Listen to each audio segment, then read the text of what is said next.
नमस्कार, secure academy के YouTube channel पर आप सब मित्रों का हार्दिक स्वागत, वंदन, अभिनंदन है दोस्त। मैं हूं दिलीप। आज के इस बेहद सेशन में हम पढ़ने जा रहे हैं ईएल थॉर्नडाइक को। इन थॉर्नडाइक ने सबसे पहले प्रयोग किस पर किया था? बिल्ली पर प्रयोग किया था। हालांकि उन्हें शिक्षा मनोविज्ञान का पिता कहा जाता है, फादर ऑफ एजुकेशनल साइकोलॉजी।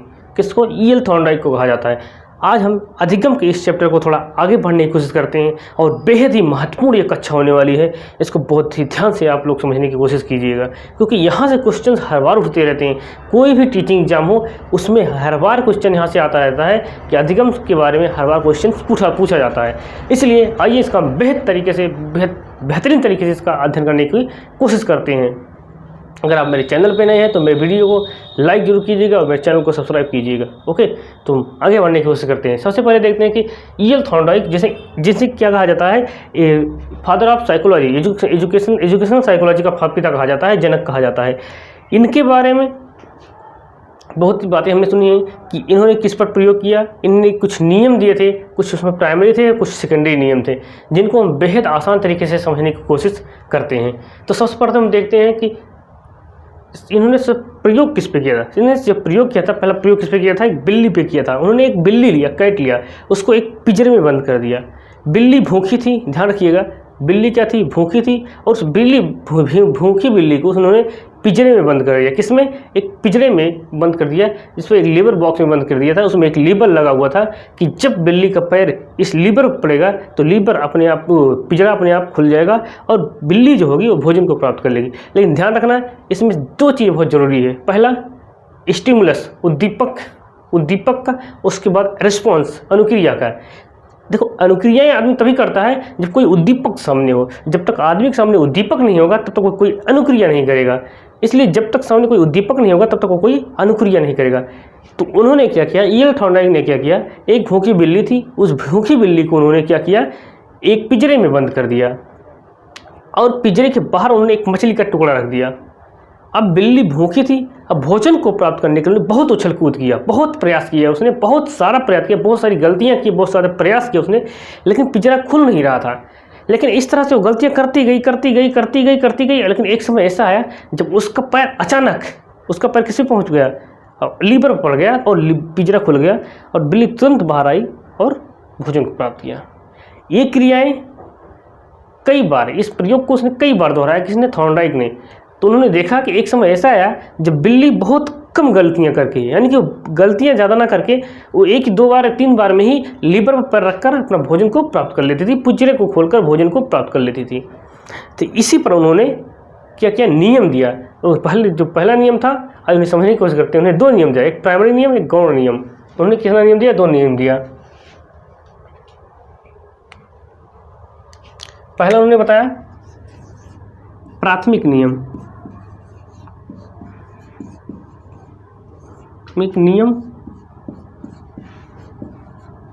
और दूसरा उन्होंने बताया गौण नियम।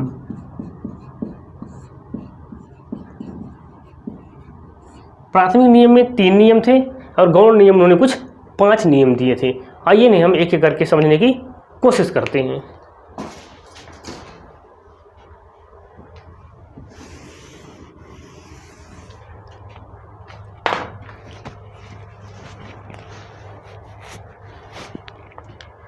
तो आइए पहले हम देखते हैं प्राथमिक नियम।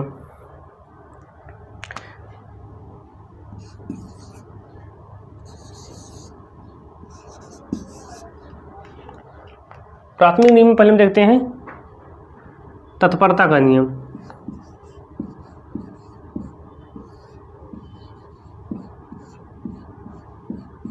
तत्परता का नियम, law of readiness, law of readiness, law of readiness. पहला नियम क्या था? तत्परता का नियम। दूसरा नियम उन्होंने दिया तो क्या था? अभ्यास का नियम, अभ्यास का नियम, जिसे हम क्या कहते हैं? Law of exercise, law of exercise, exercise. और नेक्स्ट नियम, लास्ट नियम उन्होंने दिया क्या था? वो प्रभाव का नियम, प्रभाव का नियम, लॉ ऑफ इफेक्ट, इफेक्ट प्रभाव का नियम।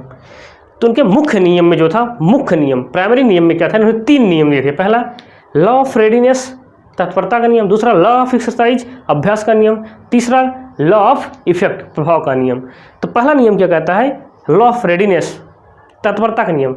तत्परता का नियम ये कहता है कि जब तक आप किसी कार्य को करने के लिए खुद से तैयार नहीं होंगे तब तक आप उस कार्य को सीख नहीं पाएंगे। यानी कि कोई कार्य करने के लिए खुद से तत्पर होना पड़ेगा, उसके बाद ही आप कोई चीज़ सीख सकते हैं। इससे एग्जाम्पल से हम समझ सकते हैं कि घोड़े को तालाब के पास ले जाया जा सकता है, लेकिन उसे पानी पीने के लिए मजबूर नहीं किया जा सकता है। यही क्या है, तत्परता के नियम। यानी कि घोड़े को घास के मैदान तक ले जाया जा सकता है, लेकिन उसको चारे के लिए मजबूर नहीं किया जा सकता है। जैसे हम एक क्वेश्चन सबसे आसान तरीके से समझने की कोशिश करते हैं, जैसे हम आपको पढ़ा रहे हैं तो हम आपको प्रश्न तो पूछ सकते हैं, लेकिन आपसे उत्तर देने के लिए मजबूर आपको नहीं कर सकते हैं। यही होता है तत्परता का नियम। जब तक आप किसी कार्य को करने के लिए खुद से तत्पर नहीं होंगे तब तक आप किसी कार्य को कर नहीं पाएंगे, सीख नहीं पाएंगे। यही होता है law of readiness, that is law of readiness. Next नियम की बात करते हैं। नेक्स्ट नियम क्या था, नेक्स्ट नियम था उनका कि लॉ ऑफ एक्सरसाइज, अभ्यास का नियम। यानी कि जब तक आप अभ्यास नहीं करेंगे तब तक आप सीख नहीं पाएंगे। यानी कि किसी कार्य को करने के लिए जितना आप मेहनत करेंगे, जितना आप एक्सरसाइज करेंगे, जितनी आप प्रैक्टिस करेंगे, उतना ही ज़्यादा आपका बॉन्ड मजबूत होता जाएगा, उतना ज़्यादा आपका बॉन्ड जो होगा मजबूत होगा किसी कार्य को करने के लिए। इसलिए इन्होंने बताया अभ्यास का नियम कि जितना ही ज़्यादा आप प्रैक्टिस करेंगे, जितनी ज़्यादा आप अभ्यास करेंगे, उतना ही ज़्यादा आप उस कार्य को अच्छी तरह से कार्य करने में निपुण हो जाएंगे। यही होता है लॉ ऑफ एक्सरसाइज। इसने अपने बहुत सारे दोहे में सुना है कि करत करत अभ्यास से जड़ मत होत सुनात और रस्सी और जात से सिल पर परत निशान। यानी कि अभ्यास करते करते क्या होता है कि मतलब अभ्यास करते करते क्या होता है, आपकी जो प्रैक्टिस होती है, अब अभ्यास करते करते आपकी जो कार्य होती है, कार्यशैली होती है, बहुत अच्छी तरह से आप उसमें निपुण हो जाते हैं।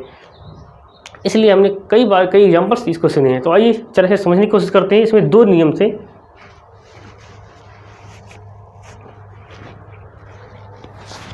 पहला इसमें क्या था,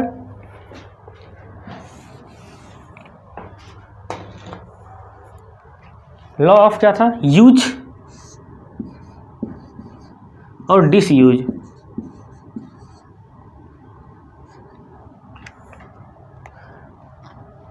ठीक, प्रयोग और अनुप्रयोग, प्रयोग का नियम और अनुप्रयोग का नियम। क्या था ये, यूज जिस मतलब यूज ने तो बताया, उपयोग और अनुपयोग का नियम इसमें जो था, इसमें पहला यूज था, उपयोग, दूसरा अनुपयोग। इन्होंने बताया कि कोई कार्य अगर आप करते रहो, कंटिन्यू करते रहो, तो क्या है वो आप जहन में बैठी रहेगी, वो आप हमेशा सीखते जाएंगे, वो आपको उसमें निपुण रहेंगे। और किसी कार्य को आप करना छोड़ देते हैं तो क्या होता है, वो धीरे धीरे माइंड से विस्मृत हो जाती है, आप उसे भूल जाते हैं। जैसे कोई बालक है या कोई व्यक्ति है, वो गणित के सवाल को सॉल्व कर रहा है और डेली प्रैक्टिस कर रहा है, ऐसे में क्या होगा, उस कार्य को करने में सक्षम हो जाएगा, निपुण हो जाएगा, एक महारत हासिल कर लेगा। लेकिन अगर वही कार्य वो करना छोड़ दे, वही सॉल्व करना छोड़ दे, तो धीरे धीरे वो विस्मृत हो जाएंगे और भूल जाएगा। कौन कहता है, थॉर्नडाइक कहते हैं। जैसे मान लो कि कुछ लड़कियां होती हैं जो साइकिल चलाना सीखती हैं, जो कंटिन्यू चलाती हैं तो सीख ही रहती हैं, हमेशा उनके प्रयोग में रहता है। लेकिन जब उनका शादी हो जाती है, वो घर पे चली जाती हैं, अपने ससुराल चली जाती हैं, तो क्या होता है उसमें, तो धीरे धीरे चलाना वहाँ पे बंद रहता, मतलब मना करके रखते हैं लोग वहाँ के, तो धीरे धीरे विस्मृत हो जाती है। फिर वह साइकिल जल्दी नहीं चला पाएगी, उसको चलाने के लिए फिर बहुत सारे प्रैक्टिस फिर करने पड़ेंगे।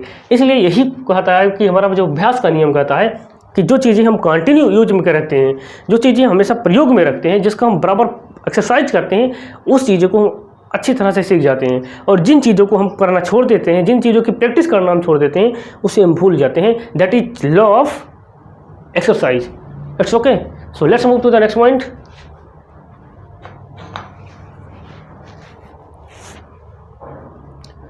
फिर हम देखते हैं लॉ ऑफ इफेक्ट, प्रभाव का नियम।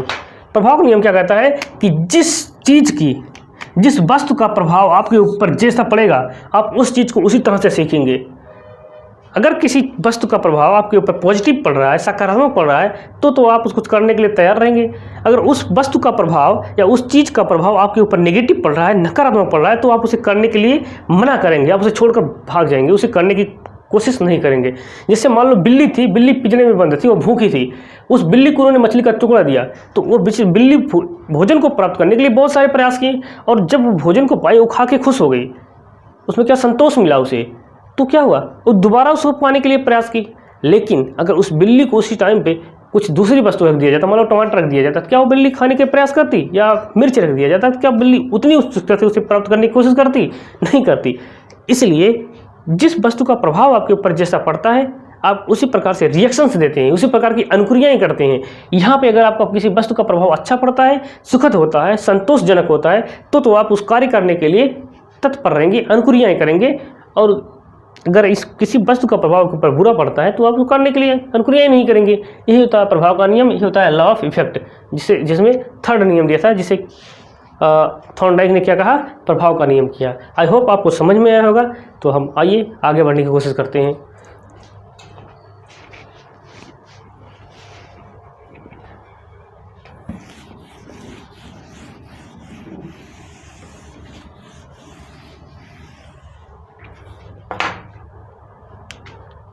फिर उन्होंने जो गौण नियम दिया था, वो गौण नियम क्या था, सेकेंडरी लॉ।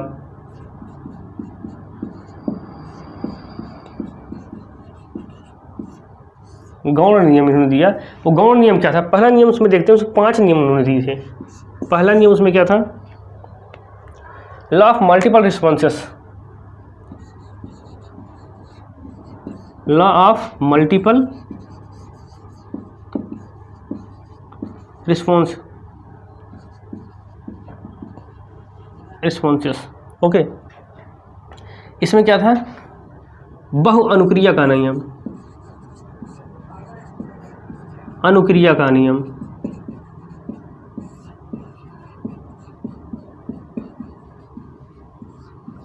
दूसरा इन्होंने जो बताया,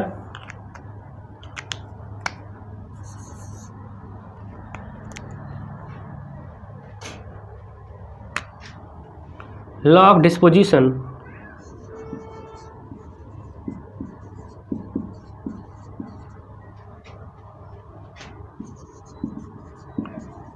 डिस्पोजिशन मनोवृत्ति का नियम जिसे कहते हैं, मनोवृत्ति का नियम। तीसरा जो था law of partial activity. Third नियम जो उन्होंने दिया था वो क्या था, law of partial activity, sorry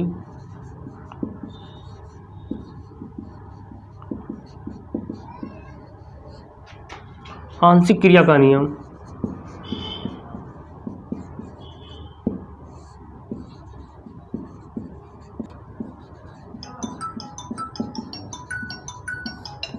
okay, just a minute guys.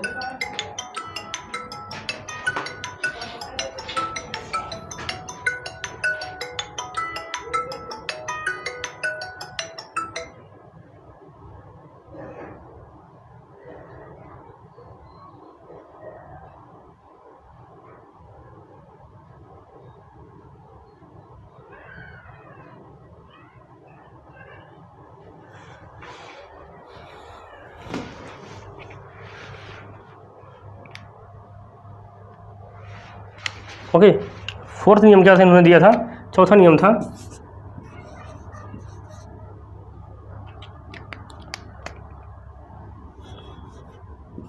Law of analogy.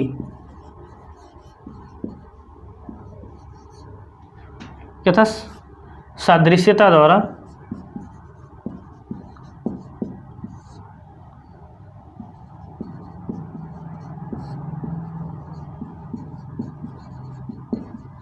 अनुक्रिया का नियम।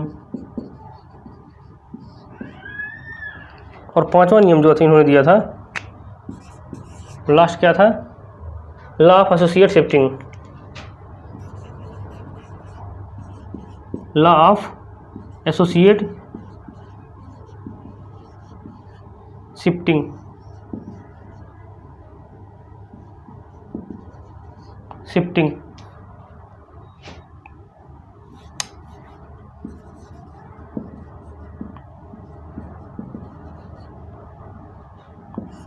साहचर्य परिवर्तन का नियम।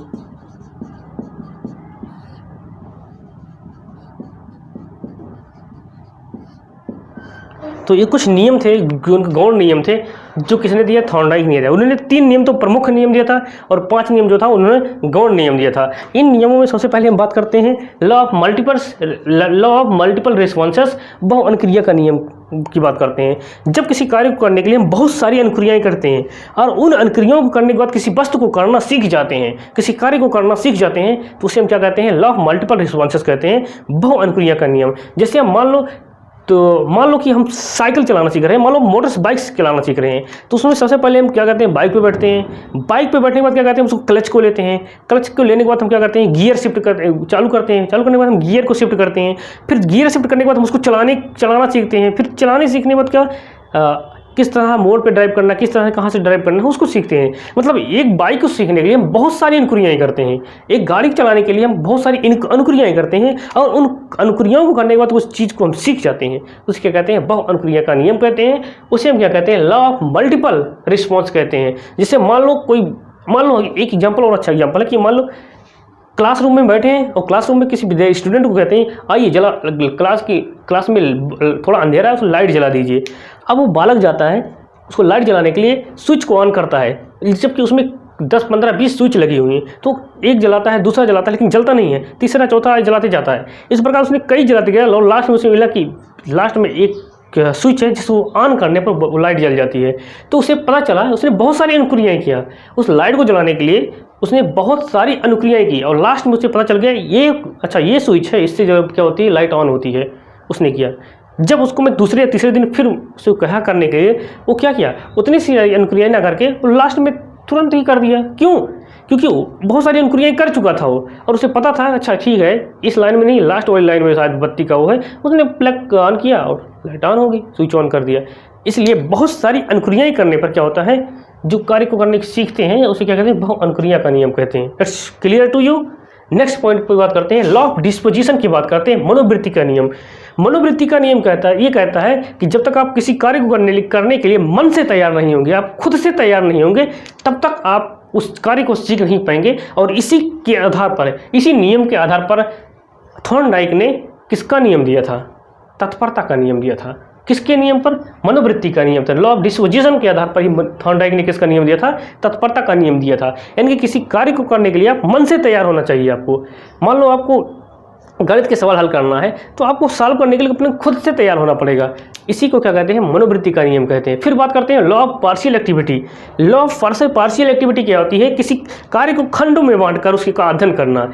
किसी कार्य को करने के लिए उसे टुकड़े में डिवाइड कर दो, फिर उसका अध्ययन करना क्या कहलाता है, लॉ ऑफ पार्शियल एक्टिविटी कहलाता है। जैसे मान लो हम यहाँ पर साइकोलॉजी पढ़ रहे हैं, we are studying here psychology and we have to divide each units of the chapter and we have to study the one by one things. Okay, तो इस प्रकार से हम एक एक चीज़ों को करके अध्ययन करते हैं, उसे डिवाइड एक एक चीज़ों को डिवाइड करके बंटवारा करके उसका क्या करते हैं, अध्ययन करते हैं।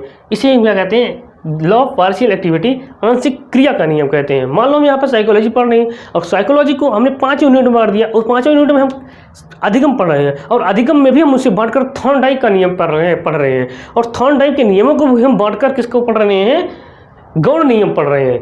इसे ही क्या कहते हैं, लॉ ऑफ पार्शियल एक्टिविटी कहते हैं। आई होप आपको समझ में आ रहा होगा। अगर आपको समझ में नहीं आ रहा होगा तो आप मुझे कमेंट कर सकते हैं। I try to answer your questions. Okay, तो फिर बात करते हैं लॉ ऑफ एनालॉजी, सादृश्यता का नियम।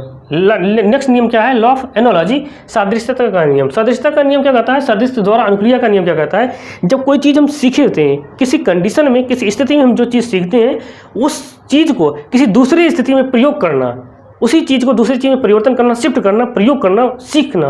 वो जो सीखी हुई चीज़ है दूसरी स्थिति में प्रयोग करके उसको सीख जाना क्या कहते हैं, लॉ ऑफ एनालॉजी कहते हैं। और इसी के आधार पर थॉर्नडाइक ने नियम दिया था किसका, ट्रांसफ़र ऑफ लर्निंग, किसका ट्रांसफ़र ऑफ लर्निंग का दिया था कि अधिगम का स्थानांतरण का नियम दिया था उन्होंने बताया कि अधिगम का स्थानांतरण 3 तरीके से होता है। पहला जो होता है पॉजिटिव होता है, दूसरा नेगेटिव होता है, तीसरा जीरो ट्रांसफ़र होता है। जो पॉजिटिव ट्रांसफ़र होता है, जैसे मान लो हम इस साइकिल चलाना सीखे हैं, उस साइकिल चलाने की क्रिया को अगर हम बाइक चलाना सीखते हैं तो वो क्रिया हमें दूसरी की स्थिति में क्या करती है, हेल्प करेगी, प्रयोग मतलब सहायता करेगी। क्यों? क्योंकि हम भी साइकिल चलाने में पैडल का प्रयोग करते हैं, हैंडल को संभालना सीखते हैं, और यही क्रिया हम मोटरसाइकिल में भी करते हैं, बाइक में भी करते हैं। जब उसमें बैठते हैं तो उसको हैंडल को चलाने, संभालने की, बैलेंस करने की कोशिश करते हैं। मतलब एक स्थिति में सीखी हुई क्रिया, एक ही स्थिति में सीखा हुआ ज्ञान दूसरी स्थिति में उसका प्रयोग कर सकते हैं, उसका उपयोग कर सकते हैं। हमने साइकिल चलाना सीखा था, उसका ट्रांसफ़र हमने कैसे भी किया, बाइक चलाने में किया, तो क्या है, पॉजिटिव ट्रांसफ़र है। और नेगेटिव ट्रांसफ़र क्या होता है, मान लो जैसे हम यहाँ पे कार चलाना सीख रहे हैं, वो कार चलाते हैं इंडिया में किस तरफ, राइट साइड में बैठकर, और अमेरिका चले गए और अमेरिका में हमें कार चलाने के लिए लेफ्ट साइड में बैठ के चलाना पड़ेगा। ये क्या है, नेगेटिव ट्रांसफ़र हो गया। और जीरो ट्रांसफ़र उसे कहते हैं जिसमें एक स्थिति में सीखा हुआ ज्ञान दूसरे स्थिति में प्रयोग ही में ना आए। जैसे मान लो कोई व्यक्ति मैं क्रिकेट खेलना पसंद करता हूँ, खेलना जानता हूँ, और फिर मुझे कह दिया गया कि तुम जाओ कबड्डी खेलो, तो उसमें क्रिकेट का अलग रूल्स है और कबड्डी का अलग रूल्स है, उसमें जो सीखे हैं हम उसको प्रयोग नहीं कर सकते हैं। इसको हम जीरो ट्रांसफ़र कहते हैं। It's clear to you? तो लॉ ऑफ एनालॉजी हमने देखा, फिर लास्ट में देखते हैं law of shifting, associate shifting, मतलब सहचर परिवर्तन का नियम। सहचर परिवर्तन का नियम क्या कहता है कि क्या होता है, देखो थॉर्नडाइक ने क्या किया था, बिल्ली के साथ जब एक्सपेरिमेंट किया था तो उन्होंने एक वर्ड्स का प्रयोग किया था कि स्टैंड अप। जब वो मछली को लेते थे तो बोले थे स्टैंड अप, ऐसे ऊपर करके, तो बिल्ली ऊपर कूदती थी उस मछली को पाने के लिए, फिर कहते स्टैंड अप स्टैंड अप। ये क्रिया बहुत बार उसने किया और बिल्ली कूद कर उस मछली को खा जाती थी, भोजन को प्राप्त कर लेती थी। और कुछ समय बाद उन्होंने देखा, जब उन्होंने कुछ नहीं लिया था फिर भी कहा बिल्ली को स्टैंड अप, हाथ में कुछ भी नहीं लिया था फिर भी कहा स्टैंड अप, फिर भी बिल्ली क्या होती है, ऊपर उछलती है। ये क्या, उसका एसोसिएशन हो जाता है किसके साथ, स्टैंड अप के साथ। बिल्ली का एसोसिएशन स्टैंड अप के साथ होता है। जैसे वो स्टैंड अप करते हैं तुरंत बिल्ली उछाल करती है भोजन को प्राप्त करने के लिए, जबकि उनके हाथ में कुछ नहीं था। यही होता है क्या, लॉ ऑफ एसोसिएट शिफ्टिंग। तो आई होप आपको पूरा समझ में आया होगा। अगर आपको यहाँ पे कोई डाउट है तो आप मुझे कमेंट कर सकते हैं, तो हम आपके प्रश्नों का उत्तर देने के लिए ज़रूर आएंगे। तो आज के लिए बस इतना ही, मिलते हैं आने वाले नेक्स्ट वीडियो में, तब तक के लिए जय हिंद।